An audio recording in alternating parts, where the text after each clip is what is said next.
तो the star divine cultivator की last episode के अंदर हमने देखा था चेंजिंग इनर पैलेस की 10 डायरेक्शन एकेडमी की डिसाइपल बन चुका था। इस वजह से डीन लुथियन है उसे उसकी स्टार रिजर्व पिल भी दे देता है। इसे लेने के बाद चेंजिंग 10 डायरेक्शन एकेडमी की एक डिसाइपल जिसके नाम लिंगजियो होती है उसके साथ लाइब्रेरी की ओर जाने लगता है ताकि वो अपने लिए मार्शल आर्ट टेक्निक्स ले पाए। पर उन लोगों के सामने 10 डायरेक्शन एकेडमी की और एक डिसाइपल जिसकी नेम हान लिंगजियो होती है वो भी आ जाती है और चेंजिंग के साथ लाइब्रेरी की ओर जाने लगती है। अब इसके आगे नेक्स्ट एपिसोड की स्टार्टिंग में हम लोग 3 मेंबर्स को देखते हैं जिनमें से एक जियान फिजुए था तो दूसरा तुलिन। चेंजिंग को देखकर तो तुलिन काफी ज्यादा गुस्सा होने लगा था। इसके बारे में जियान फिजुए पूछता है तो तुलिन कहने लगता है चेंजिंग की वजह से मेरी स्टार बॉडी रियलम की एक स्टार सील को डिस्ट्रॉय कर दिया गया था। और हम तीसरी पर्सन को देखते हैं जिसके नाम जियान फिकोंग था और ये ट्राइटेलन एकेडमी की डिसाइपल था। वो चेंजिंग को देखकर कहने लगता है क्या यही चेंजिंग है जो मिस मू के साथ मिला हुआ है। तो ये सुनते जियान फिजोय कहने लगता है हाँ ये वही है। इसके पास मू फैमिली की powerful shot technique 4th extreme shot technique के साथ साथ इसकी स्टार पावर भी काफी ज्यादा स्ट्रॉन्ग है। ये सुनकर तो जियान फिकोंग भी चेंजिंग की पावर्स को देखने के लिए काफी ज्यादा एक्साइटेड हो गया था और वो उन लोगों के सामने आ भी जाता है।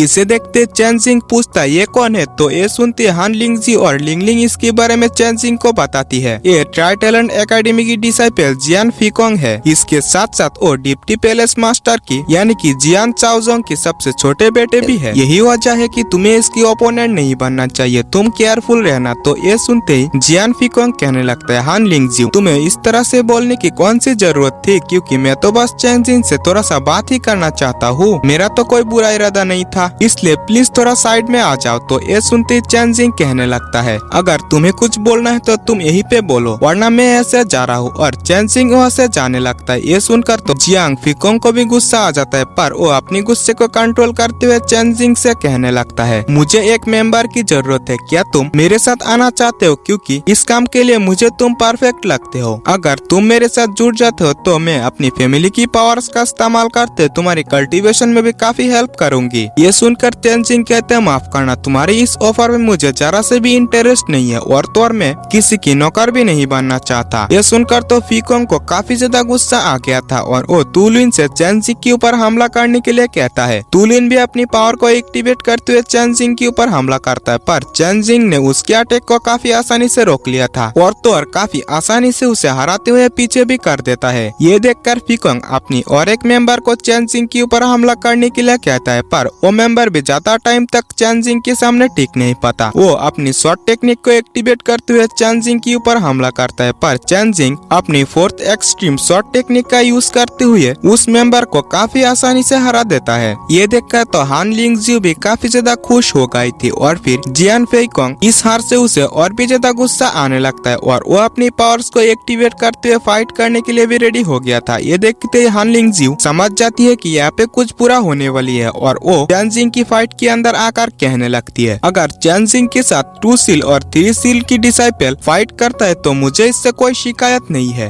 पर जियान फिकोंग आप तो 4 सील डिसाइपल हो, अगर आप यहाँ पे 10 डायरेक्शन एकेडमी के अंदर आकर ऐसा कुछ करने की कोशिश करते हो तो ये रूल्स के खिलाफ होगा, मैं आपको कभी भी ऐसा करने नहीं दे सकती। तो ये सुनते ही फिर से जियांग फिकोंग कहने लगता है हान लिंगजियो ये मत भूलो कि जियान फैमिली और हान फैमिली काफी ज्यादा करीब पर है, तो तुम्हारी हिम्मत कैसे हुई मुझे रोकने की। ये सुनकर हान लिंगजियो कहते हैं हमारी फैमिली मैटर को इसके अंदर मत लाओ, अगर तुम्हें सही में झगड़ा करना है तो तुम मुझसे फाइट करो। तो जियान फिकोंग कहता है हान लिंगजियो तुम कुछ ज्यादा ही आगे बढ़ रहे हो, तुम इस बार उसे बचा लोगे पर हर बार तो उसे नहीं बचा सकते, एक बार न एक बार तो वो मेरी हाथ लग ही जाएगा और मैं जल्दी इससे छुटकारा भी पालूंगा। और वो सभी यहाँ से चला जाता है। इसके बाद चेंजिंग कहता है ये लड़का तो 1 नंबर का हरामी था। लिंगलिंग कहती है वो काफी ज्यादा लकी है कि उसकी फादर डिप्टी हेड है। तो ये सुनते हान लिंगजियो कहती है हाँ मेरी फादर भी तो एक डिप्टी हेड है पर मैं उसकी तरह हरामी नहीं हूँ, शायद से वो इतना ज्यादा एरोगेंट उसकी बड़े भाई की वजह से है। तो ये सुनते चेंजिंग कहते है उसकी बड़ा बड़े भाई कौन है, क्या वो काफी ज्यादा पावरफुल है? तो ये सुनती हान लिंगजियो फिर से कहने लगती है उसके बड़े भाई जियान फेयू ब्लैक सन पैलेस की सबसे टैलेंटेड स्टूडेंट है।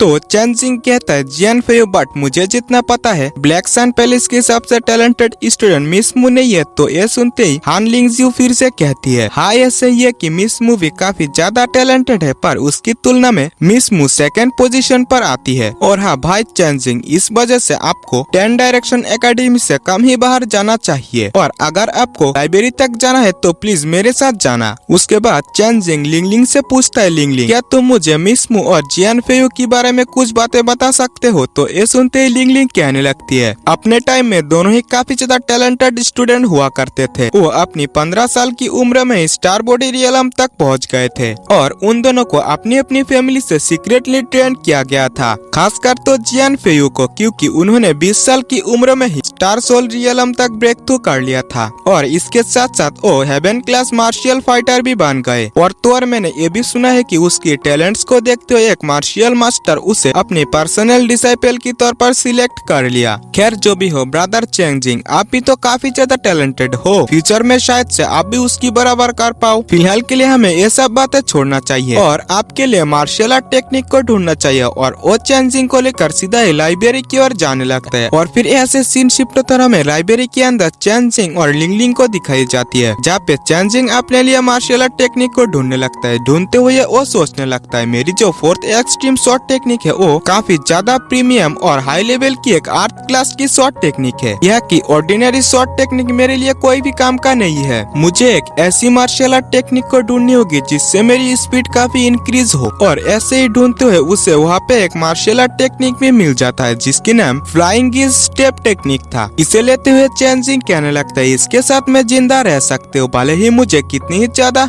पावरफुल फाइटर से सामना क्यों ना हो, मैं वहाँ से भागने में कामयाब हो सकता हूँ। और वो ऐसे सीधा ही इस टेक्निक को प्रैक्टिस करने के लिए आ जाता है, जहाँ पे हम चेन जिंग को इस टेक्निक को प्रैक्टिस करते हुए देखते हैं। वो इस टेक्निक को ऐसे ही कई बार प्रैक्टिस करने में लग जाता है, पर वो फिर भी नाकामयाब हो रहा था। वो ऐसे ही नीचे गिरते गिरते उसकी कमर में भी दर्द होने लगा था। और फिर वही पे डीन लू तियानहे भी आ जाता है। इसे देखते ही चेन जिंग उन्हें ग्रीट करता है। डीन लू तियानहे कहने लगता है मैंने सुना है कि आपने फ्लाइंग स्टेप टेक्निक को चुना है, इसलिए मैं तुम्हें देखने के लिए और इस टेक्निक के बारे में समझाने के लिए यहाँ पे आ गया। और हाँ ये कोई खास बात नहीं है, खास बात तो यह है कि तुम्हारे लिए किसी ने कुछ चीजों को मुझे देने के लिए कहा है। ये मूक इंग्लैंड की तौर पर कुछ रिवॉर्ड है। और डीन लू तियानहे चेन जिंग को वो सभी चीजें उसे दे देता है। चेन जिंग जैसे ही उस बॉक्स को खोलता है उसके अंदर कई सारे पील के साथ साथ एक काफी रेयर ट्रेजर भी मौजूद था जो कि सिल्वर विंग्स था। डीन लू तियानहे फिर से कहने लगता है मूक इंग्लैंड तुम्हारी पर कुछ ज्यादा ही भरोसा करती है, क्योंकि उसने तुम्हें अपनी एक रेयर ट्रेजर सिल्वर विंग्स दे दिया। ये कोई आम बात तो नहीं है। चेन जिंग पूछता है पर मैं इस ट्रेजर का क्या करूँ? तो ये सुनते ही डीन लू तियानहे उसे इसके बारे में समझाने लगता है कि अगर तुम इसे सिल्वर विंग्स को अपनी स्टार पावर के साथ रिफाइन करते हुए अपने ब्लड के साथ अगर मार्च कर ले तो